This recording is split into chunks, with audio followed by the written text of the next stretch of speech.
நீங்கள் தூயவராயிருங்கள். இது இயேசு கிறிஸ்துவுக்குள் பிரியமான என் சகோதர சகோதரிகளே, இந்த நிமிட நட்சத்திரக்கு இயேசுவின் நாமத்தில் நான் உங்களை அன்புகள் அழைக்கிறேன். நீங்கள் தூயவராயிருங்கள்.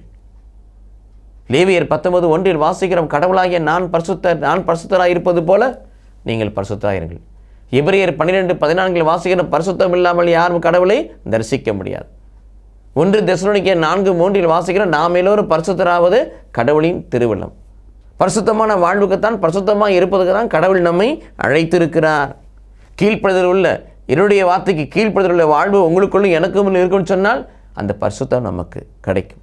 ஆம் பிரியமானவர்களே, வார்த்தையினால் கடவுள் நம்மை பரிசுத்தமாக்குறார் என்று சொல்லி யோவான் 15:3 வாசிக்கிறோம். இரத்தத்தினால் கடவுள் நம்மை பரிசுத்தமாக்குறார் என்று சொல்லி ரோமர் 5:9 வாசிக்கிறோம்.